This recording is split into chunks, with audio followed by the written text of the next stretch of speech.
Hello, and welcome to In Depth with Tommy Media. I'm Brenda Cabral. Professor Heather Bouwman's newest book, Gossamer Summer, is a children's middle grade fantasy novel scheduled to release in late May. She turned her childhood love for fantasy stories into a career as an English professor here at St. Thomas, as well as a children's fantasy author. Following the release of Gossamer Summer, Bouwman also has 2 historical fiction novels in the works.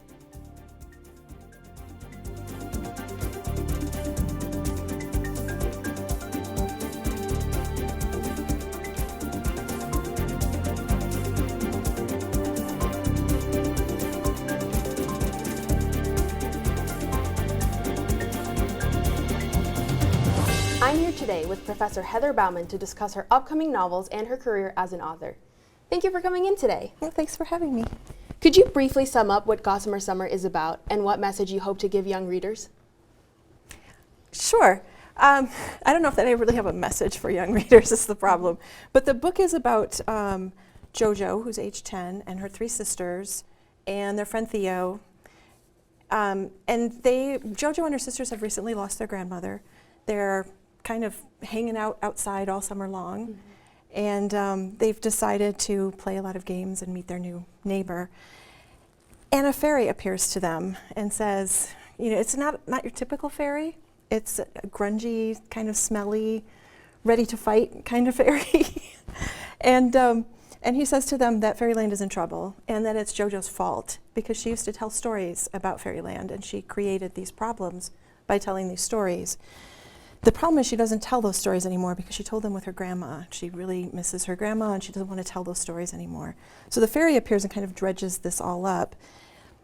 But they've ruined Fairyland, so what can they do, right? But go there and try to fix things. Mm-hmm. So they go to Fairyland, they fight evil monsters, and at the same time have to also face the grief of losing someone they love. Right. So that's really what the book is about.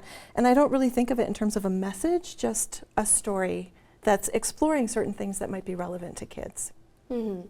So from the reading that I've done, a lot of fantasy authors have creative freedom in writing offerings, magic, and plots.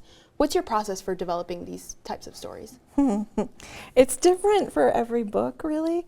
I often start with an image, and I don't necessarily know what the image means, or a world, kind of a world that I want to explore, but I don't really know what that means or what story that's going to lead to. And I just play with it for a long time. And I write, I mean, this goes on for months or even years, where I'm just sort of opening up a document every once in a while and saying, what if this happened? Well, what if this? What if there were pirates? What if there were sea monsters? What if there were, you know, like, how would this change things? What if this character was this way instead of this way? How would that change things? What if it was this person instead of and so I just keep playing with it until I finally feel like a story that I really love is starting to emerge. And then I start writing, and then inevitably the story changes when I start writing it too. Yes, right. So along with fantasy, you're also working on historical fiction. How does your mindset differ from when you're writing fantasy? Well, I only have one historical fiction novel that doesn't have any magic in it. And that was kind of a fluke when I wrote it. And it took a really long time for that book to sell. So it's just in the process that we're getting the contract kind of in the works right now. But mostly when I write historical, I'm writing historical fantasy. So there's still magic, but there's also a lot of historical research. And my background is in early American literature, like pre-1800. Was my PhD, my dissertation specialty. So I did a lot of historical research for that, and I really liked it. Mm-hmm. And I'm used to doing historical research. I'm used to reaching out to historians and asking them questions, and so I feel like I have connections to do that with. Mm-hmm. But it's also like a really good excuse to read about history that I kind of feel like I know, but learn new things about it. Right. Yeah. Could you tell us about the historical fiction books that you are currently working on? Well, I'll start with the one that got published most recently, and then I'll talk about what I'm working on, because what I'm working on might never get published. You never know, right? Of course. The one that came out most recently is called Crack in the Sea, and that's a book where it's an ensemble cast, so there's about 5 main characters, mm-hmm. and they come from different places, and there's a portal into a different world, from our world into a different world. So people enter, and there's different timelines. So people enter this portal at different places. So there's There's one storyline that involves people who are enslaved and they're on a slave ship crossing in the Middle Passage, and a couple of those people manage to enter through this portal. And then there's a later timeline where the Vietnam War is just ending, and a couple of people trying to escape from Vietnam end up going through this portal. And then there's some totally fictional ones that take place in that world, right? But a lot of that story is about what does it mean to have to leave your home and to end up somewhere else that you didn't want to go to, you didn't plan to go to, and you can't get back from it. Right. Right? And in that world, you really can't, because the portal's one way, so you can't go back. But I was really thinking about the way that when people are, forced to leave their homeland, they're refugees or they're enslaved, they end up somewhere where they really don't have the opportunity to go back.